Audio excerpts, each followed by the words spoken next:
On back with my bestie Nikki. Nikki, how are you? I'm excellent. How are you? I'm good, but not. I'm fangirling, but not as much as you. We had. I'm totally freaking out. I'm totally freaking out. That never Uh, happens to me on the show. I meet a lot of athletes just like doing what I've been doing for the last 10 years. So I don't normally freak, but I'm totally freaking out, you Well, guys. I'm bummed we didn't get to meet at the games. I know. I know. That was a misstep on my part, 100%. well, in Nikki's defense, like I barely see her at the game. Like I have to chase her down at the games if we're going to talk. It's It's true. a crazy time for her, to say the Yeah. Yeah, least.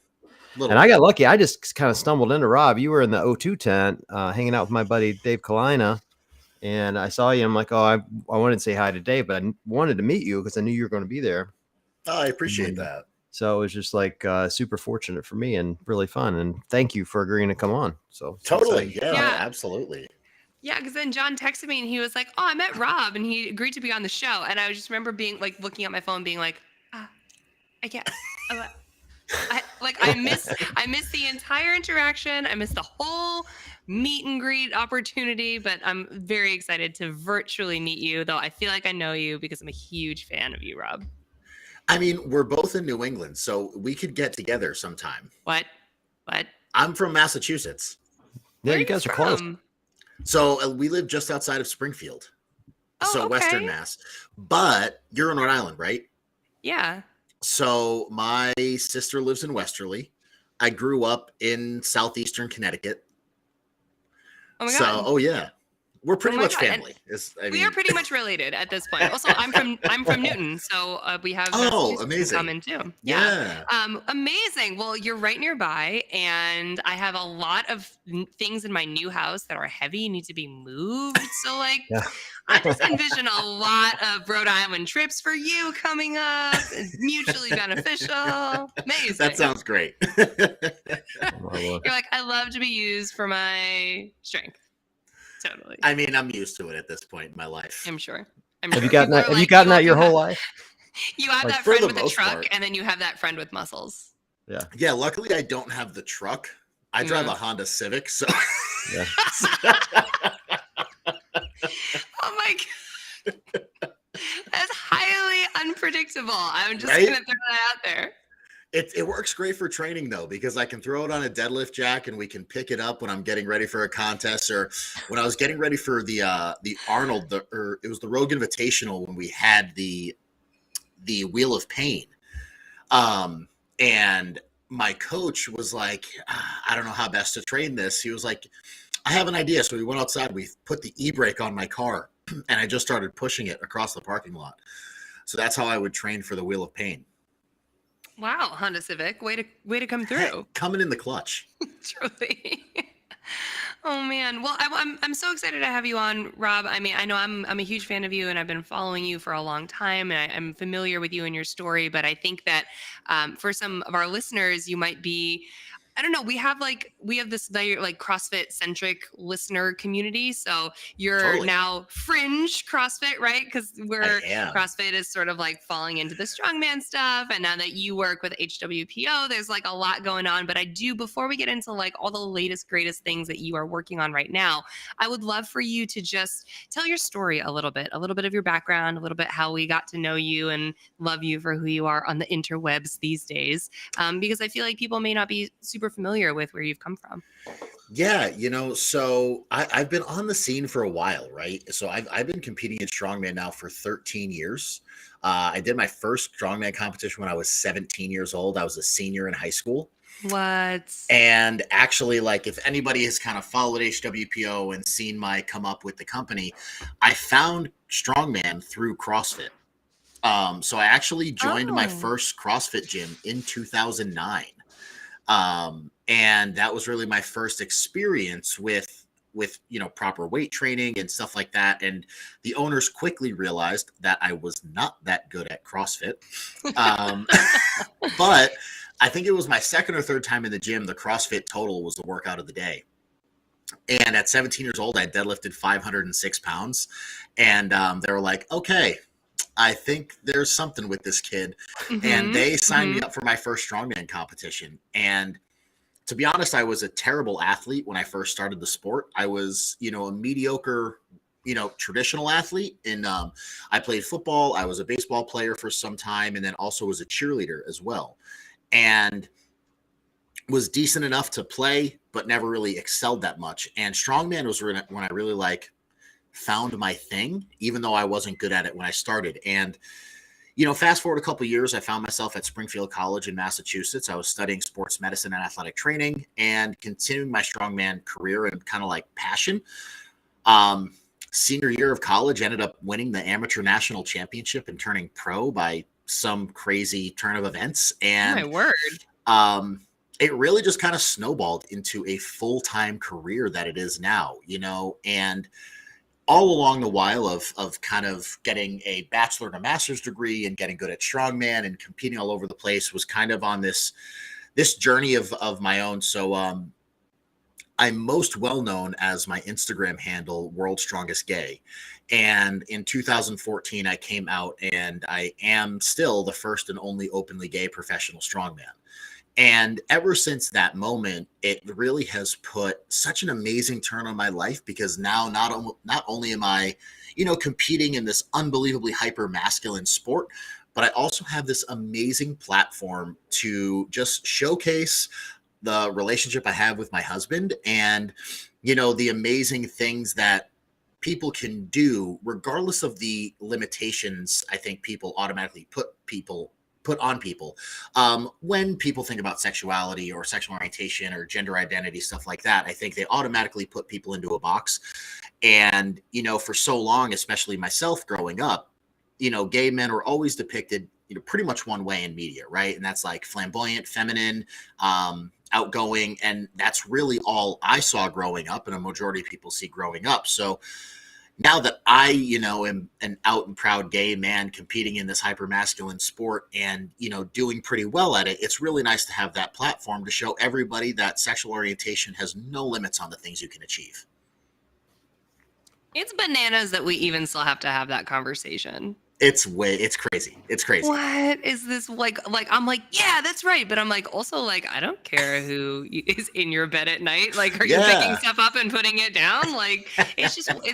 I'm so glad for you, Rob. And I'm happy that you have this platform, because it's important to bring people out of the dark. And it's wild to me that we are even still in the dark in 2022. The world is crazy. Sports fans are kind of crazy as they are, though. How was the reception?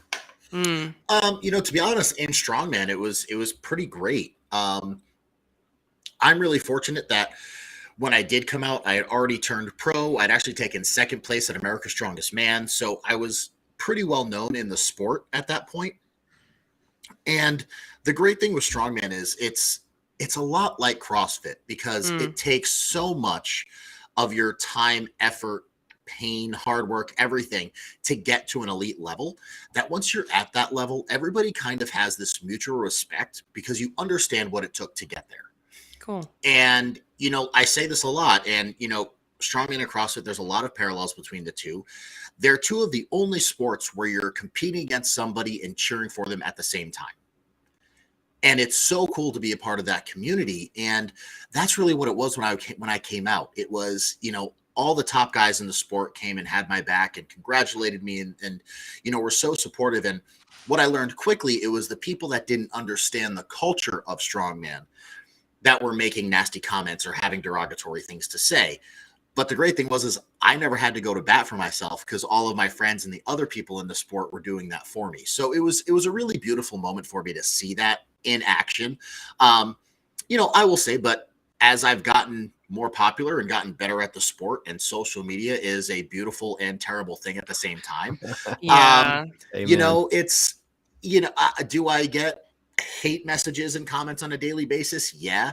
But I mean, at this point, it doesn't really bother me anymore, because I've gotten to this point where I realize there's no bigger middle finger to those people that hate me than my success.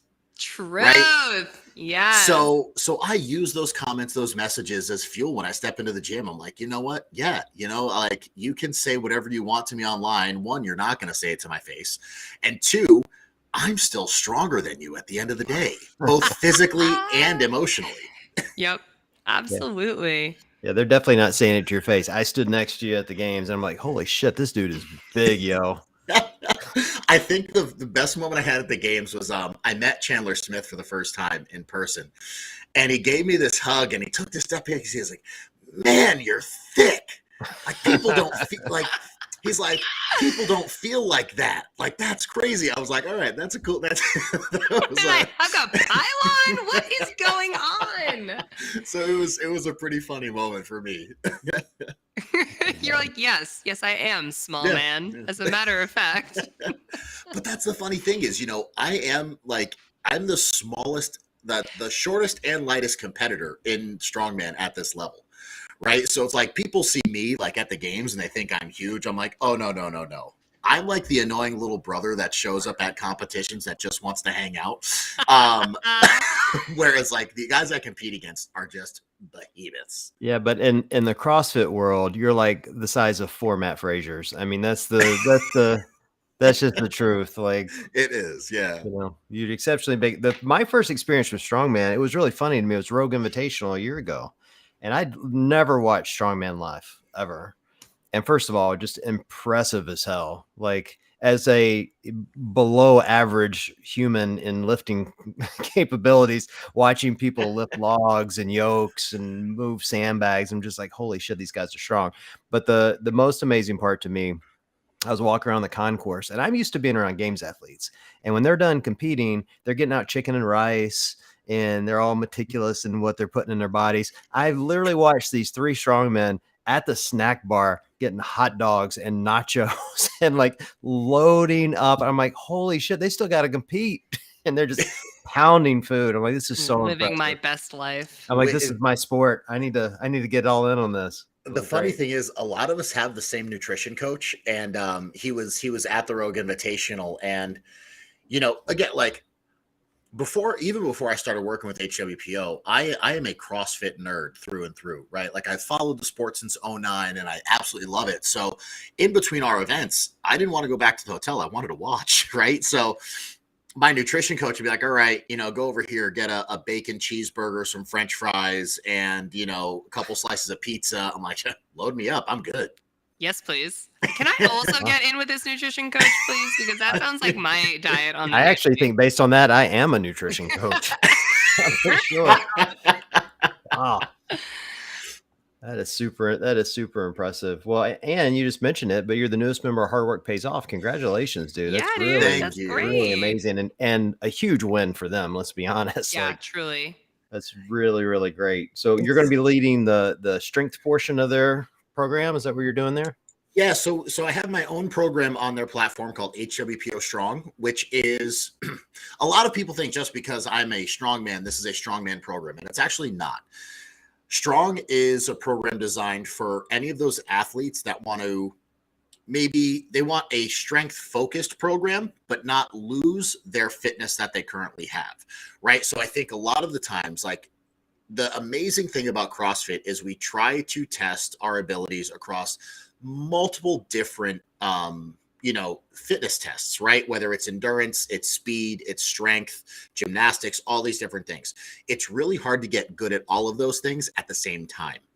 And so when I was designing this program, it was how do we get these athletes stronger in the barbell lifts that one are going to increase the big 3 in the bench squat and the deadlift, but also help build up the basics of Olympic lifts without losing the CrossFit feel of a training program.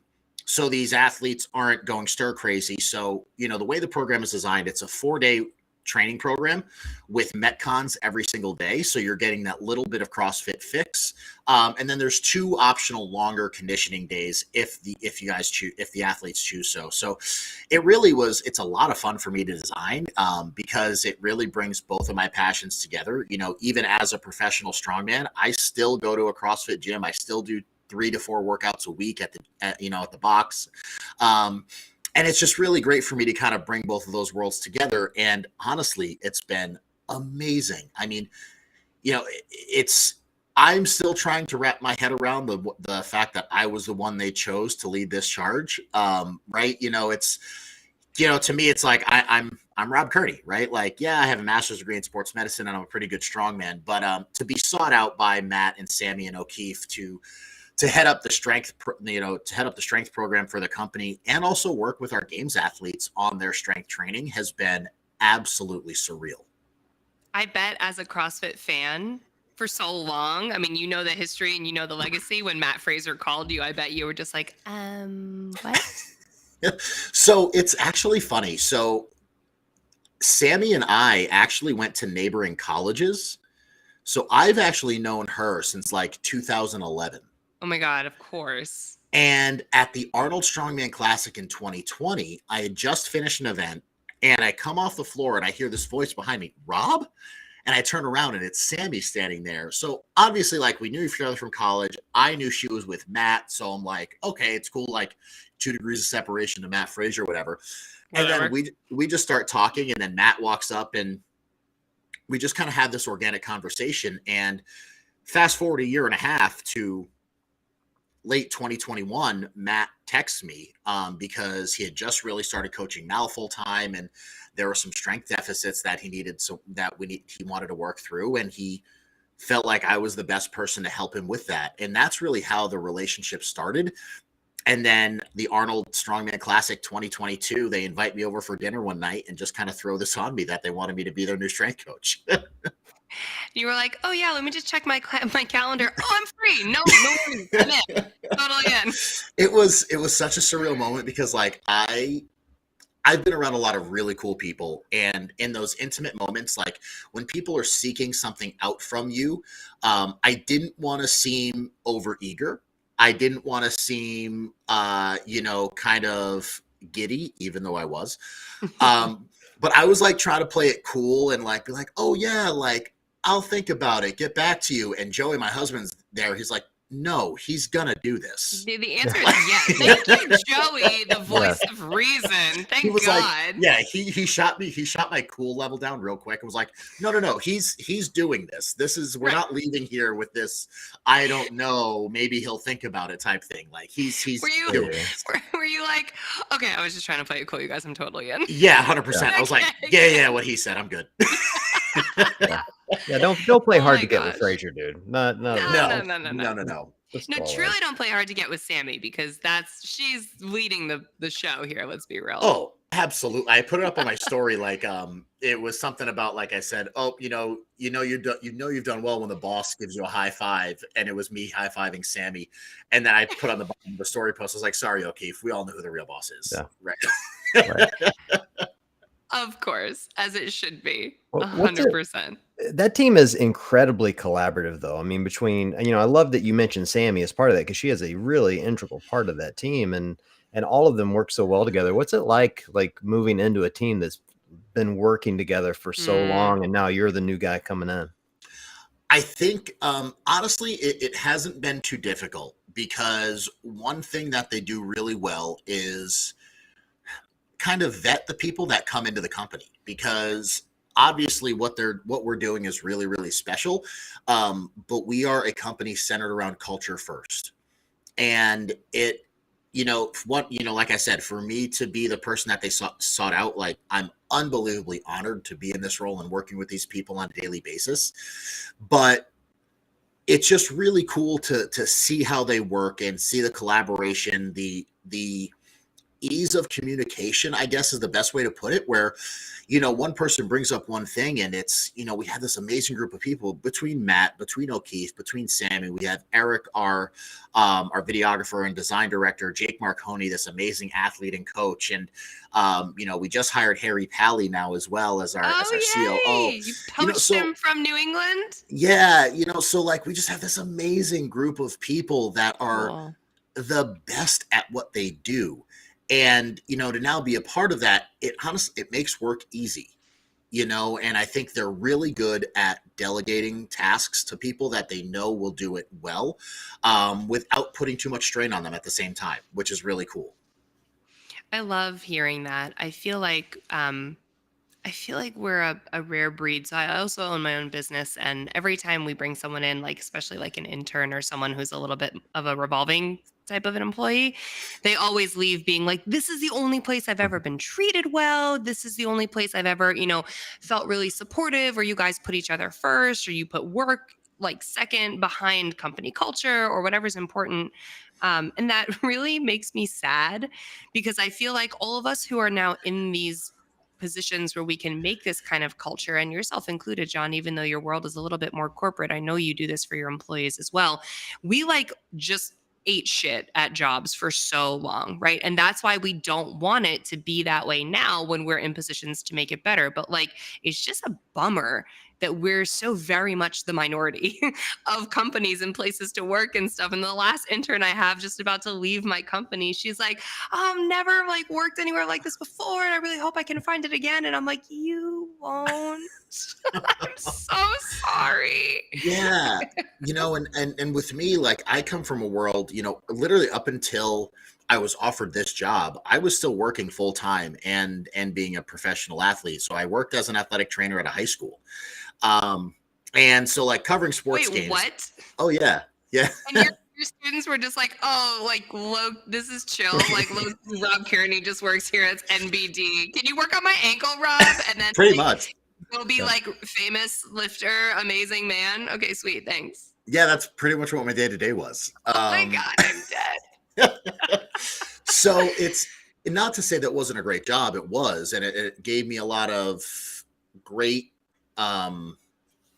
it gave me flexibility to do what I wanted, and things were really good. But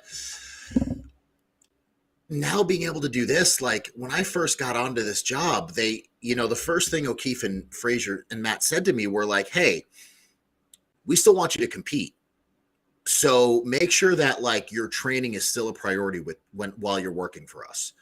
And I was like, wow, okay, that's cool. So they wanted me to prioritize that. And even being at the games, while it was a whirlwind of a weekend, that was my first time at the games. So here I am, like kid in the candy shop, trying to do everything I can to be a part of it and, still be working with the company and doing my job. It was, it never felt like work while I was there, right? Like I was just hanging out with my friends at the games and then just had some things to do throughout the week. Mm-hmm. Yeah. Well, I don't want to say I was surprised just because I'm not familiar enough with Strongman, but like in the little time we were standing there talking to each other, you were getting harassed for photos. I was impressed at how many people knew you. You're recognizable. Like people find me, they're like, aren't you that meme guy? Like people knew you instantly. Mm-hmm. It was really impressive. Was it like that for you all weekend long? It was, to be honest. That's like so I don't want to. it. I hope that doesn't come across as cocky, but No. it was. I wasn't expecting that in the least, right? People knowing who I was walking around. I mean, I will say it happened more at the games than it has at most strongman competitions. So it was really cool to see that, and I think, obviously I competed at the Rogue Invitational. I've been to the Arnold and I've done really, really big shows, World's Strongest Man. And obviously with the launch of HWPO Strong and me being a part of the team now, my name has gotten into CrossFit a little bit more, but for people to be kind of like hunting me down to take pictures as I'm walking around, it was a really, really cool moment for me. That's awesome. I mean, I don't think that don't worry, that does not sound like you've got a big head or anything by any means. Matt straight up told me that the best part of games for him was like the 3 people who asked him to take selfies. I'm like, that was the best. Like, it wasn't like watching your wife out there doing her thing, really big moment, interviewing Tia for what maybe was the last time. Like, no, it was the selfie. Okay. Cool. Love that for you. Cool. Yep. Amazing. How'd your games experience compare to going on Rogan? They were so different, right? Like the games, I mean, I will honestly say, like, I think, looking at the CrossFit games for people that have never gone, I think sometimes they get deterred by the cost of tickets, and just like the amount of what the weekend entails, right? Because it's a lot of fitness. There's a lot going on every day, and it can be intimidating. And I walked away from that weekend and I went back to our home gym here. And when people were asking, I was like, this is one of the few experiences that is worth paying to go to. I agree. It was nonstop from when the gates opened to when they close at night. There was stuff going on. There was things to see. Whether it was the vendors, the age group athletes, the adaptive athletes, the elite athletes. I mean, you name it. There was stuff going on, and it was so cool to be able to see everything.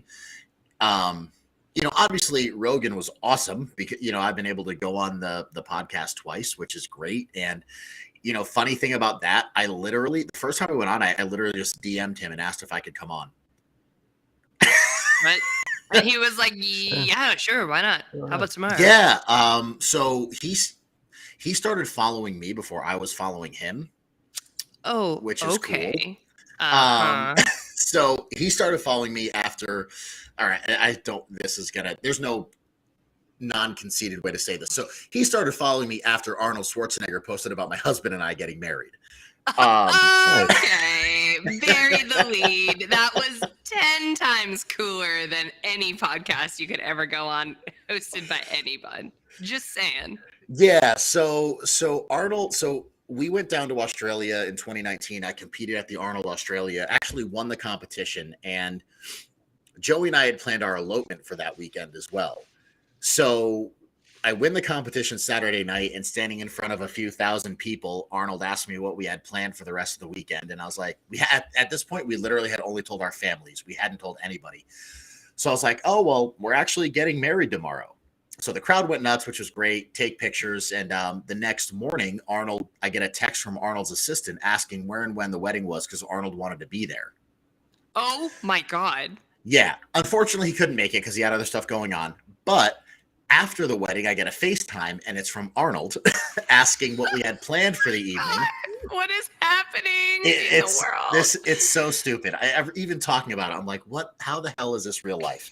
Oh, my God. So Arnold asked what we had planned for the night, and we just had dinner reservations for the two of us. He says, no, cancel them. I'm taking care of you. So he sends us this address. We show up, and he has a yacht chartered for us for the evening. Wow. And takes us out on a 3-hour tour of the city of Melbourne, Australia. We dock the boat, we get in the car, then he takes us to dinner. And after that night, we're walking back to the hotel, and Joey looks at me and goes, doesn't really get any better than this, does it? I was like, oh, no. It is straight downhill from today. Like for the rest of our lives, honey. The day we got married, we hit the peak, and it's all shit from here. So Awesome. So Arnold puts up this. Is Arnold is he fun to chat with? Can you just hang with the dude, or is he like next level weird at this point in his life? Oh, no, he was great. He's still awesome. Okay. So Arnold posts about us, and Rogan starts following me, which is great. And then I'm doing a contest in LA. So I message Rogan. I'm like, hey, I'm going to be in LA. Can I come on the show? And fully expecting to be left on red or whatever. 10 minutes later, he's like, yeah, sure. When do you want to come on? Oh, my God.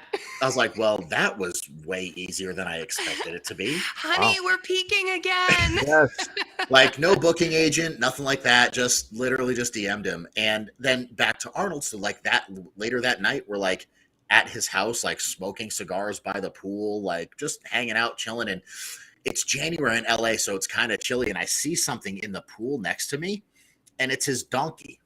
Oh, whiskey or Lulu? Whiskey. Got it. Yeah, Lulu, I think, is the pony, the mini pony. Whiskey's the donkey. Yeah. I love that you know that. Of course I know it. Are you kidding me? I was actually super impressed too. I'm not gonna lie. I was That's fabulous. You guys, if you don't follow Arnold Schwarzenegger, first of all, what are you doing with your life? And second of all, immediately go find videos of him talking to Whiskey and Lulu, because they're his donkey and mini horse, and they both live in the house. How about the fact that he chases them around the yard on his electric bike and Segway? I mean, it's just great. Man is living my best life, and I'm so jealous. Oh my God. So that was a little aside to talk about Rogan. It's just unreal. How do you stay grounded with all this? I mean, think about it. You get married, you peak with Arnold, then you go on Rogan a couple of times. Now you get recruited by arguably the greatest CrossFitter that's ever lived, and Wait. But in the midst of all this, you won the Arnold, like had your day, whatever. And in like between popping into like, Arnold's backyard with his donkey and Rogan, you're like, oh, I'm just going to go back and work on high school kids too. Yeah. Right. You're just like bouncing back and forth between your super grounded life and your like insane famous life. Yeah, I think it's, to me, it's like, it still doesn't feel real. Like I think every day I wake up and I realize how lucky I am to be in the position I'm in. To be in an amazing relationship with my husband, who has supported me literally from day one in my career in Strongman, and then to be able to just like surround myself with really good people. I think, as corny and as cheesy as it may sound, it's like, if you try to do good things are going to happen to you. And, I believe that's kind of manifesting in my life. I've just always tried to be a good person, to help people when I can. And, I'm just fortunate that it's showing its way back to me in so many amazing ways that I couldn't imagine. Jesus, 6 months ago, I never would have imagined that I'd be, working for this amazing company, in this sport that I love. And it's just so cool to me that I get to be able to do these things and call it work, which is, it just, after the games, I was having a conversation with O'Keefe, and I literally looked at him, I was like, it's really stupid that this is considered work. I was like, and I mean that as the highest compliment. I mean, to have to, like I got a text today saying, hey, we need you to come to Madrid for 5 days. Like, it's absolutely unbelievable. If I have to. Yeah, it's just really cool to see that, I guess being able to put good juju and good stuff out into the world and help the right people, that it's finally coming to pay off a little bit. I tell you what, I was, I don't know if most impressed is the right term, but like really intrigued by when I was doing some research for this, and Nikki's always shocked when I actually do research. Amazing. I know, but there was a children's book written about you this year. Yes. Dude, that is like tell me about this, because it's the coolest thing ever. And by the way, we need to get a copy for Nikki's kid. Yes. Yeah. Oh my God. Hunter needs a copy. Nikki, after this, just DM me your address and I'll send one out tomorrow. Okay. Can you hand deliver it though? I probably can. Yes. So the book is titled Strong. And after I had broken the American log press record in 2019, so I pressed 471 pounds overhead on a log, and an author DM'd me on Twitter and was just like, hey, your story's really cool and more people need to hear about you. And I want to do a children's picture book about you and your life, because I think kids need more real life superheroes and people they can look up to.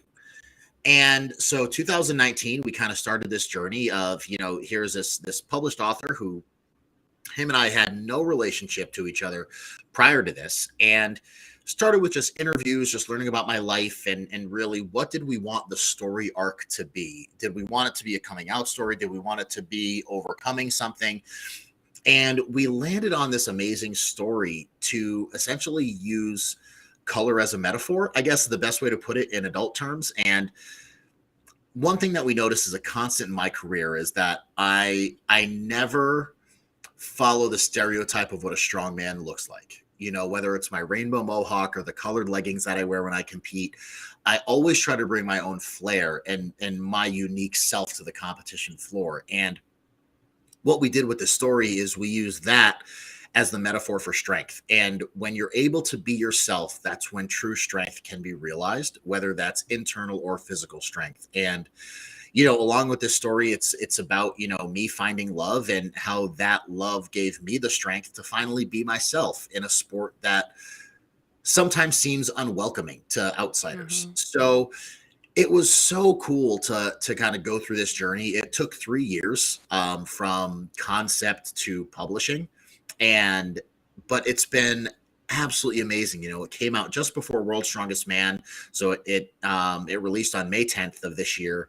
And it was actually the #1 children's bestseller on Amazon for 3 weeks in a row.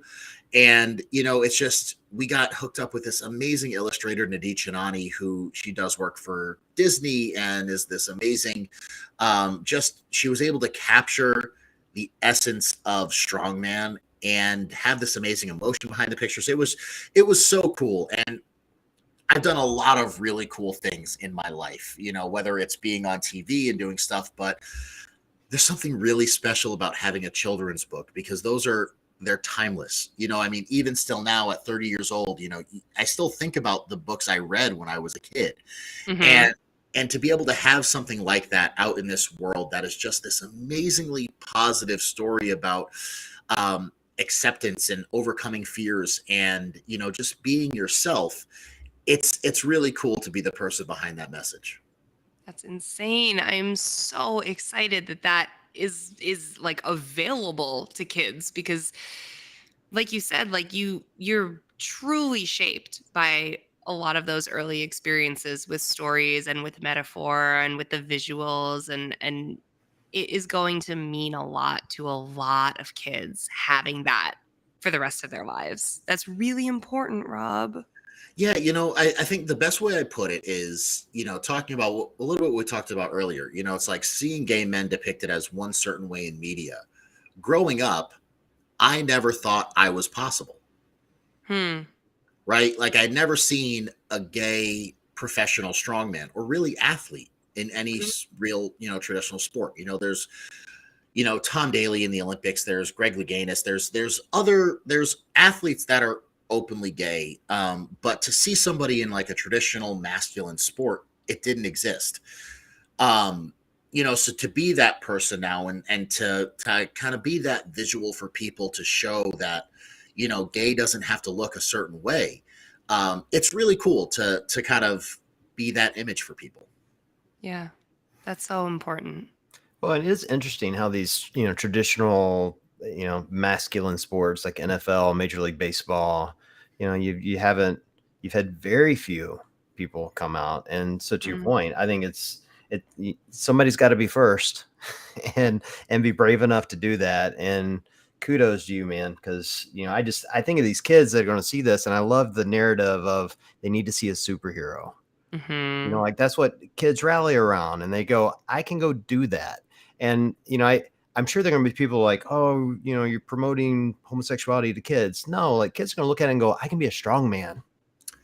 I And can that's be who I am. I can go lift heavy weights or I can go do anything. And it's a really cool arc. Like I'm excited for this. I think the best part about the story release was, you know, my Instagram blowing up of videos of parents taking videos of their kids trying to like lift up all of their stuffed animals or like Oh lift my up the god, couch my pillows.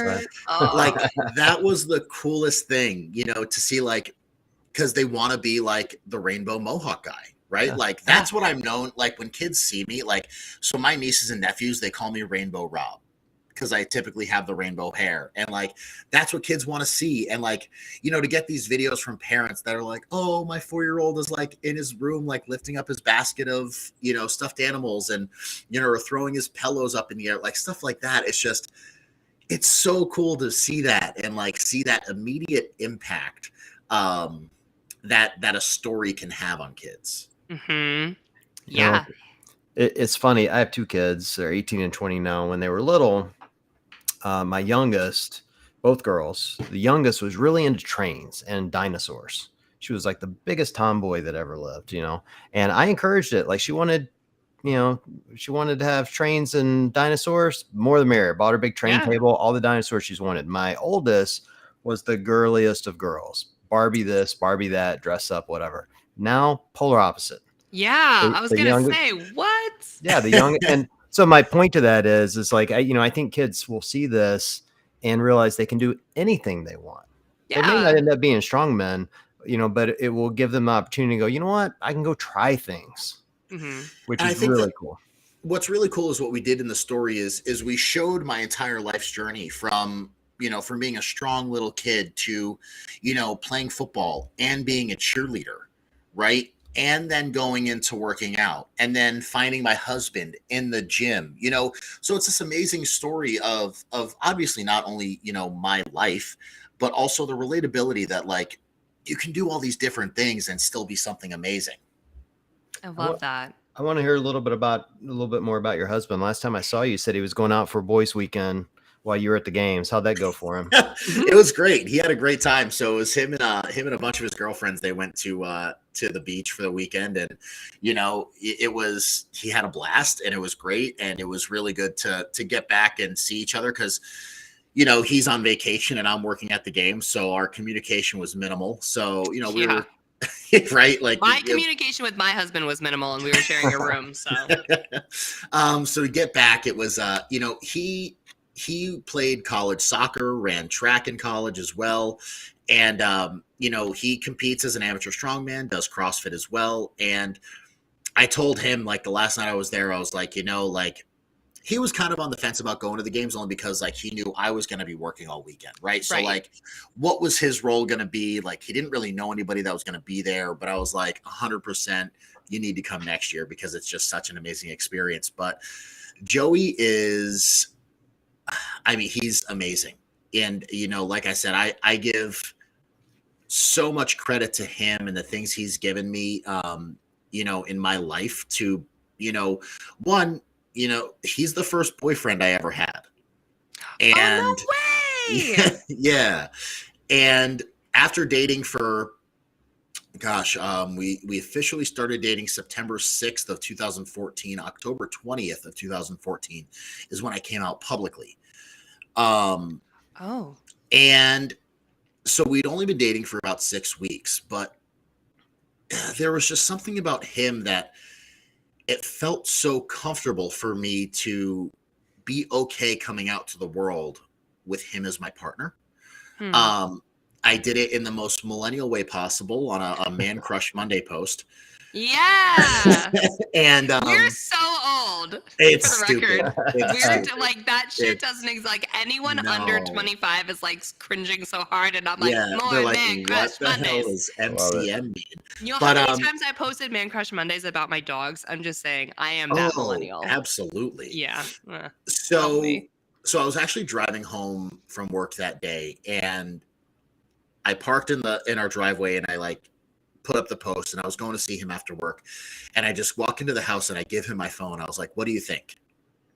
And it was the post with all the pictures and stuff like that. And he was like, you have to do this if you're ready to.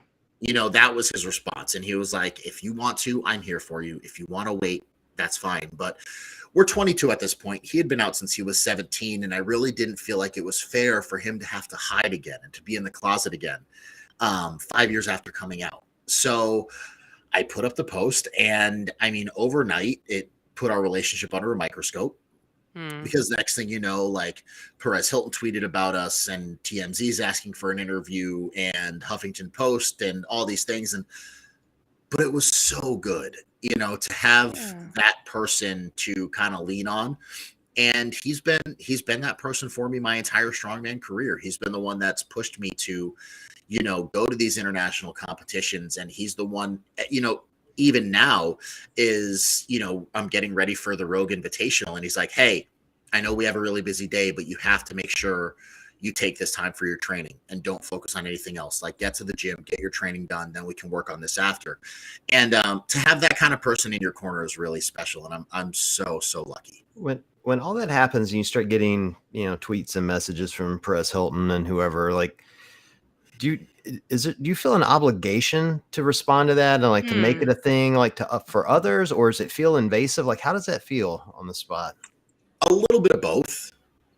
But I think what happened is Joey and I did a really good job at realizing where this was going to go in terms of us realizing that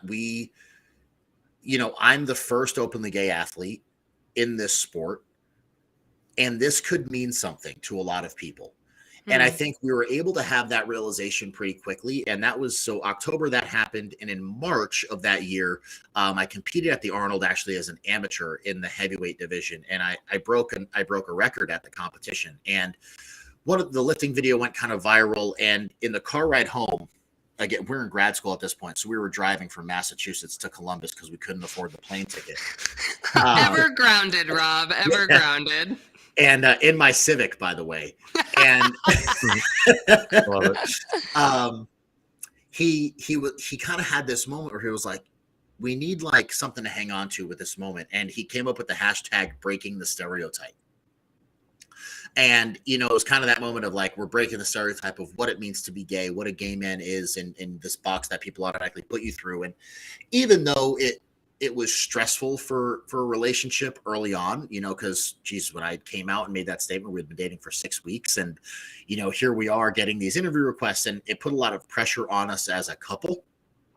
I think we were able to kind of take that step back and realize the impact that me as an openly gay athlete and our relationship could have on people. Showing a healthy gay relationship in social media, I think is really important, and being able to do that. And, we're, like I said, I think we're just mature enough to have that realization quickly to just kind of roll with the punches and make the most of it.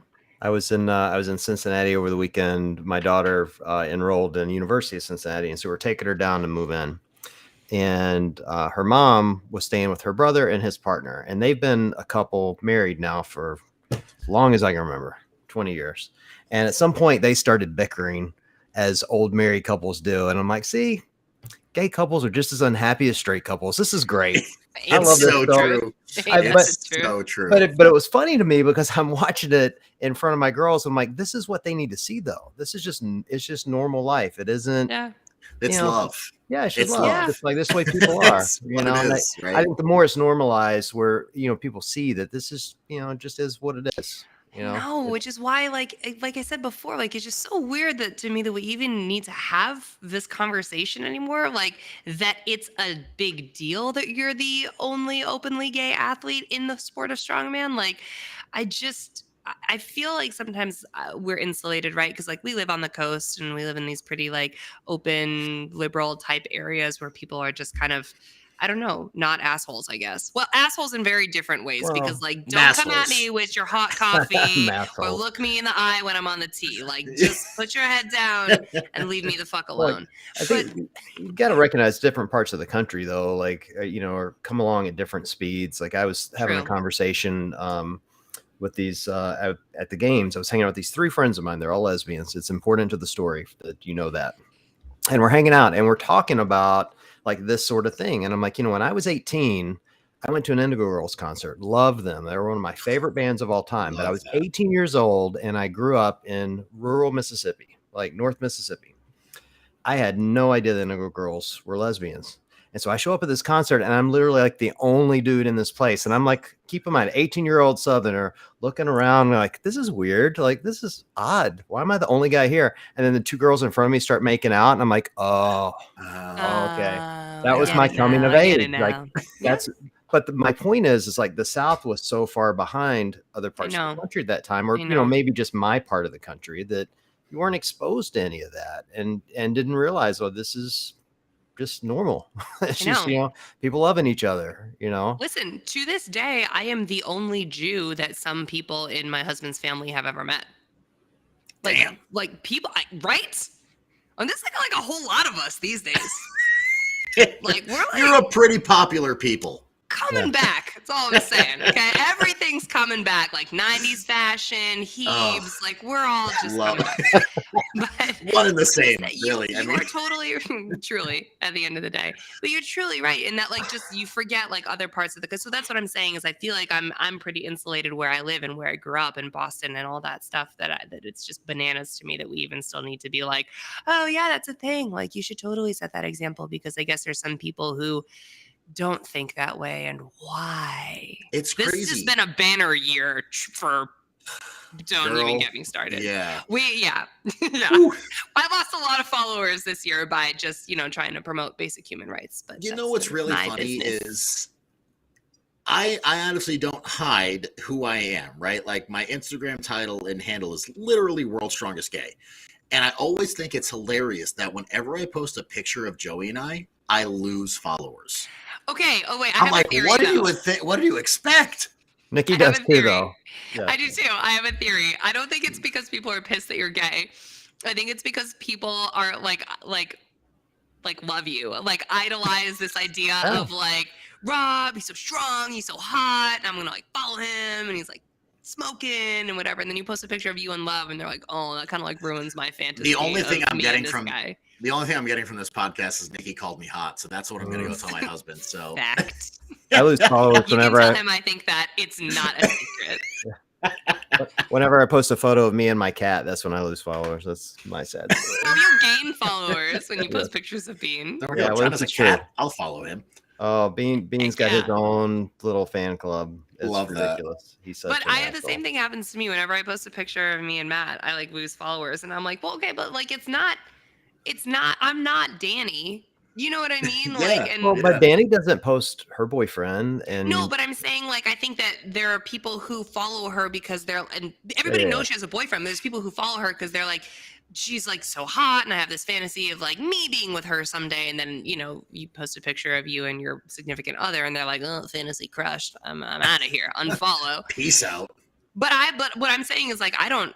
Like every other photo is of Matt or my baby. So it's still weird to me. Yeah, Like if you're following me, you kind of know what I'm getting into. Like I post a lot about my personal life, which is family. Yeah. So I do. I appreciate the fact though that you're not afraid to post things. Like I was looking through your story, and you had a thing about abortion rights this week. Today even. oh, thank you. And I know you're not talking about me, but yeah, no. But I guess we don't have to get into that topic necessarily, other than to say, like, I appreciate the fact that you view your page as your page. This isn't your platform to promote strongman or hard work pays off. It's like you are who you are. You're authentic, and I think that's important. Followers be damned. Like followers don't mean anything. You know what I mean? They just don't. Like, and I say that as someone who tries to cultivate followers. It doesn't mean anything in the real world, and it's very cool that you feel authentic enough to say, hey, this is important to me. I'm going to talk about it. Yeah, like with me, with all the brands that I align myself with and companies that I work with, I tell them that from the beginning, right? Like, obviously, if you're trying to work with me, you've seen who I am as a person and as an athlete, and that's not going to change because I sign a contract or start a job. So, if something pisses me off, like, governors talking about wanting to take away marriage rights for LGBTQ plus people, you're damn right I'm going to post about it. And I'm going to let you all know how I feel about it. And, I think I don't shy away from that stuff. And people can message me and make all the comments they want. I will say I barely ever respond to any comment to a story I put up. Anything like that, right? Like I'm pretty well known on Facebook for like posting up something kind of inflammatory and then just letting people go in the comments. I don't even respond back because I'm like, you know what? This is my opinion. This is how I feel. Chances that you're gonna change my mind are slim. So I'm just gonna leave it here. I always respond. It's the best part of Instagram. That's the best. Somebody messaged me yesterday. I don't even know what I did to piss the guy off. He said I was going rogue. I don't even know what that means. And it said, I saw that. And it's like unfollowed. I'm like, bro, I got blocked by Castro. You're not special. Like, what do I care? What do I care? You are not special. And my thing is if people unfollow me because of my stance on certain situations, there's a really good chance I didn't want you following me in the first place. That's exactly how I feel. That is exactly how I feel. So I'm going to sleep just fine. Yeah. Bingo. I will plant my flag in the sand about a handful of topics. And at the end of the day, if you have a problem with that, like not only do I not need you as a follower, like I don't need any of that kind of negativity in my life. No, and I think that's the cool thing about like where I'm at in my life. Like I'm comfortable enough to say, I'm like, I think that's also part of why coming out for me wasn't that difficult. Because I was at a point in my life where I was like, well, if you don't like this, I don't need you. Like I was confident enough in myself and comfortable enough with who I was. And I was finally realizing and experiencing real happiness that somebody's feelings about my sexual orientation weren't going to ruin that. Rob, was it always like that? Or were there years before you and Joey, before you decided, okay, it's time to come out, where you were like, oh my God, if anyone knows I'm gay, I'm never going to survive in the sport of strongman or whatever, and my life will be turned over? I don't think I ever had that because I never accepted myself for being gay for the longest time. I knew it, but I pushed it so far into the back of my mind that I never wanted to realize it for myself and come to terms with it. So when I started, I got to the point where I was just, to be honest, like I was in a relationship with a girl for a year and a half. And I ended that relationship because I woke up one day and I realized how unhappy I was. Because I had to wake up every single day and put on this facade to pretend to be somebody I wasn't. And that gets really exhausting when you have this reputation of having this demeanor of being happy and charming and engaging and interactive all the time, to have to think about how you're speaking to people, how you're responding to certain social cues, and to have to cognitively think about that every second of every day is really tiring. Yeah. So I finally had this moment where I was like, I can't do this anymore. And so I ended that relationship, and I mentioned it earlier, to kind of like go on this journey of like not even self-acceptance, but self-realization, to be able to look at myself in the mirror and say, why have you not accepted yourself and not realized this for yourself for so long? Yeah. And once I was able to do that, I mean, I'm lucky enough where I met Joey shortly after, and I finally had that switch went off. I was like, oh shit. Like, this is what it means to be happy. This is what it means to like just be yourself. And when I finally experienced that for the first time, that's when I was like, yeah, like if somebody doesn't like this, I really don't care. Because what I'm experiencing now is more important than anything else I've done in my life. Well, That is such solid advice for everything in life. For everything. for real. Love it. I will tell you, as a divorced male, though, that unhappy feeling you had with a woman, that's just how they make you feel, dude. That's just how it turns out. I don't know. Dudes are great. I've learned that. So, John, there's your problem, man. Maybe. Give it a shot. You don't know. Healthy experimentation is very normal. Hey, like I said, I told people I had a straight phase for a while. So, yeah. Right. I'm just sad you didn't have your hoeing phase before you met Joey. Yeah, but my husband's smoking hot. Yeah, so I lucked out. Yeah, I lucked. True. I'm not gonna put you on blast, but he followed me first. I just like to say that, and I do tend to like. Thanks, John. Yeah. Really appreciate that, buddy. Well, I was like, this is how I kind of figured I figured out who you were. I don't see everyone's comments. Like, there's so many comments coming in, you can't see them all. But if someone has a blue check, you'll see them almost always. And I'll usually look. So like, all right, well, how this, it's almost always a weatherman. I don't know why that is. They all have blue checks, all of them. Like, it's ridiculous. So lame. So I just assumed it was a weatherman. But then I looked, and he's got your name next to it with a ring. I'm like, oh, this is interesting. So I start like kind of looking, and the content was really funny and clever. So I started following and keeping up with it. So that's how I figured out who you were and started going, oh, I need to pay more attention to strongman. Like, this is a really interesting sport. And then after seeing you at the games and realizing how many people knew you, I'm like, shit, there's like a real crossover appeal between CrossFit and strongman that I had no idea existed. Yeah, I think I give a lot of credit to that to Rogue.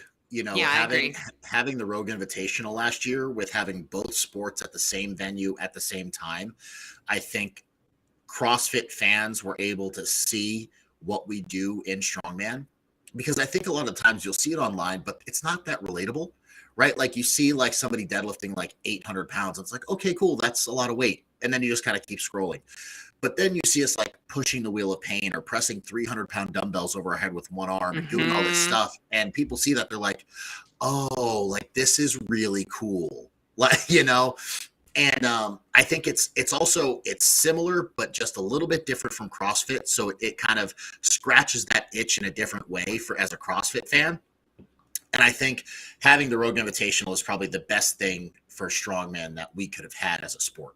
So I'm super curious about this after watching the games and seeing the women do the sandbag ladder. After watching Danny Spiegel dominate that, could she have a career in strongman? Is she strong enough for that, or is she just uniquely strong for CrossFitters and there are women doing strongman much stronger than her?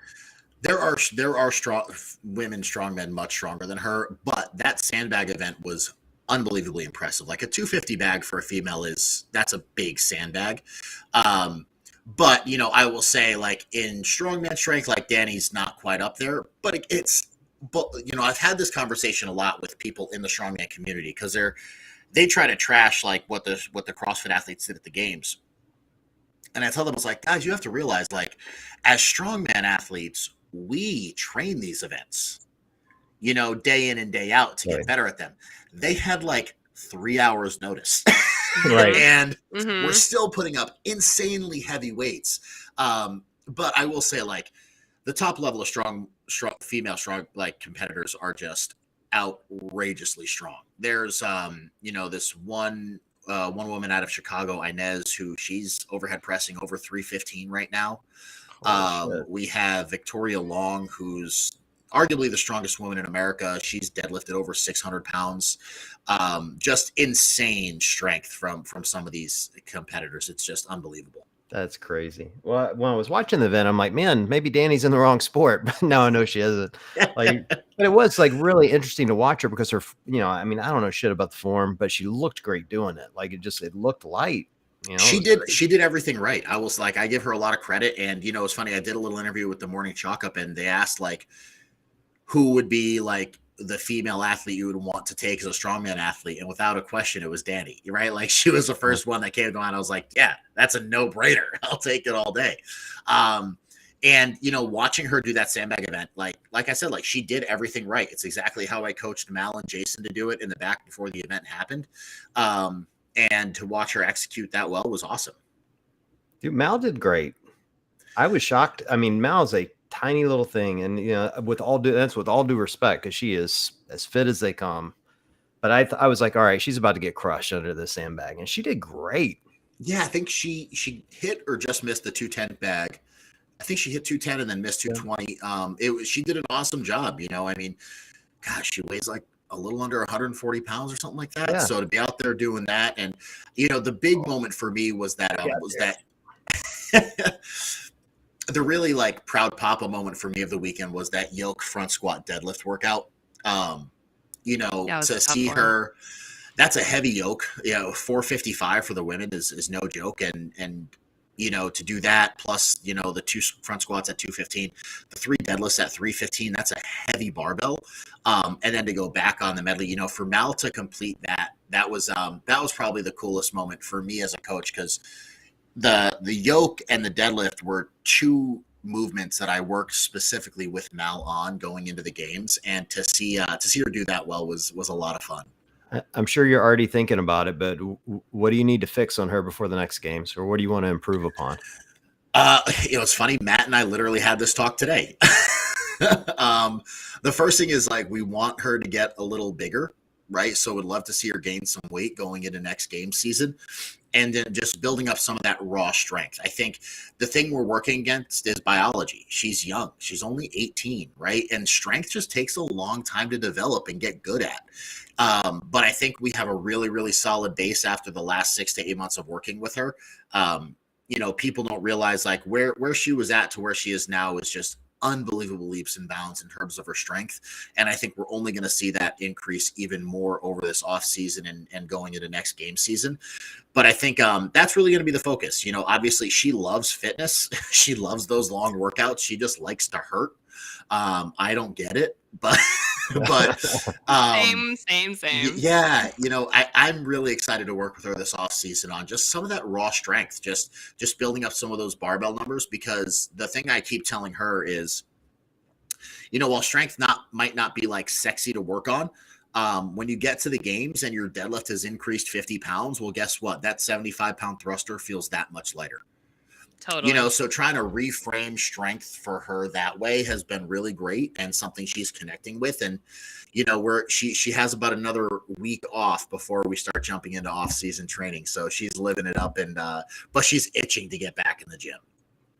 Yeah. Oh, I'm sure. I bet. I'm sure. I bet. That's well-deserved, but like, that's gotta be tough.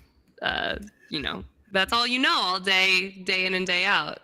Yeah, she's having some much needed family time, just living her best life, and just really enjoying being the second fittest woman on earth. Like, that's just it's crazy. Yeah, whatever. Casual. Yeah, Yeah. and it didn't look like it was a fluke in any capacity. Like, I mean, for a long time, I'm like, she's gonna upset Tia. Like, it was really kind of, for those of us rooting for Tia to get her sixth title, it was kind of a nervous moment.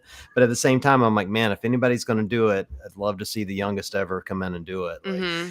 Yeah, really it was cool. cool to see her in that leader's jersey for a little while, and I think that that definitely got her excited again, for next year. And she took second place in a games that arguably she might not have, she probably shouldn't have, right? Like the workouts were heavy this year, Yeah. and to have that many strength workouts and to still see Mel on the podium, it really just goes. It's a testament to the amount of work that her and Matt put in throughout the entire season, and to see it all come through like that with her standing second on the podium was it was such a cool moment for them and for us as a company.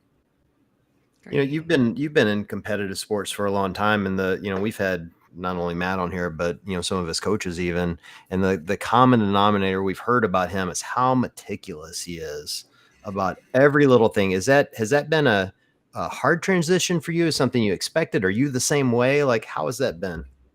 I'm the same way, but it's also made me more aware as a coach, because here I am stepping into the gym with the best, one of the best ever, right? And it elevates how I want to coach as with our athletes.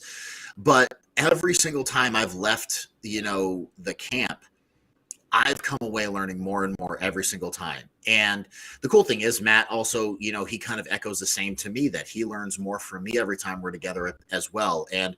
But I'll put this, one of the last times I was up there before the games, it was right after Granite games. And I don't know if you guys remember, in one of the workouts, Mal tripped over the bar running to the finish line. So for a half an hour, they worked on transitions of jumping over the barbell at the end of a workout. And it's like, in that moment, I was sitting back and I'm realizing, I'm like, who else is spending 30 minutes of their day dropping a barbell from overhead to jump over it so they don't trip? It was that moment, and seeing that happen in real time, where I was like, wow, he really is built different. Totally. Yeah. No To one make else is that a spending that priority is time. crazy. No one To else make is that a spending that priority is time. wild. And every single person has tripped too. Bingo. Yeah. Uh-huh. Like our mindset was, we're going to the games to win. And when, Matt's thought was, well, you're not going to lose the games because you can't jump over a barbell. Right. So, because Yep. at that level, against Tia, against those girls, every second matters. That's the Yes. difference between a win and a third place in an event. So, to see him dissect the sport in such a way, to really just minuscule things like that, it makes me want to be a better coach. And it really does elevate what I want to bring to the table in terms of what I do with our elite games athletes, and just what I do with the HWPO Strong program with all of the members we have on it right now. So before we wrap up, where do they find your part of the program? Somebody wanted to sign up for Hard Work Pays Off Strong. Where do they go get access to you? So you can go to hwpotraining.com, and under our program options, Strong is listed there. I will say the amazing thing about what we do with HWPO is the cost at what you pay for a program for what you get for that program is really, it's second to none. We have an amazing community that you get to interact with the coaches directly, where we do form checks, answer questions about anything you have with the program, and we can direct you and make adjustments for you, even though this is a quote unquote more of a mass type programming platform. We still want all of our members to succeed and get the most out of these programs. So if one movement's not working for you, we'll work to adjust it to make sure you're getting the most out of the program. And it's really been amazing, and something that O'Keefe has echoed every single week, is we want to make all of our members feel like they're stealing from us at the end of the day. So we try to over deliver on everything we give, and coming over to HWPO and jumping on one of our programs, that's exactly what you're going to get. I love That's that. awesome. We had Matt on the show when the entire program first kicked off, and he was explaining that he does like, these Zoom calls with some people, and he gets on and really explains the program. And I literally to him, I was like, well, what do you mean? Like, because it's not literally like you getting on a Zoom call with the members. And he was like, yes, it is. And I was like, oh, okay, sorry.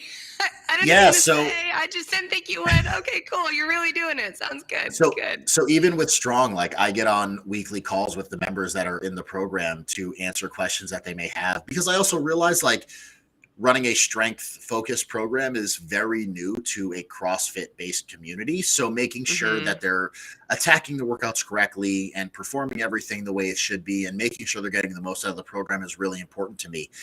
So I do weekly calls with all the members in Strong to make sure that everybody's doing what they need to. So cool. Love it. I think that's right. Like we've known O'Keefe and now Matt and Sammy for a long time, and I think our impression of that whole camp is that they're humble and collaborative, and just have a huge desire to win. And I got to be honest, dude, I think you're the perfect complement to what they were looking for. So I know I know you're proud to be there, but you've absolutely earned it, and I'm excited to see what you do there. For sure. That really means a lot. Thank you, guys. Thank you both. All right. Well, Nikki, did you get all your fangirling in? Are you good? I did. I feel good. Thank you. Thank you so much for coming on the show. Oh my God. No problem. All right. Well, we're all going to stay on. When I hit the end, we're going to stay on so you guys can connect over this book. But for everyone listening, we appreciate you guys joining. Super fun tonight, and we will chat with you guys next week.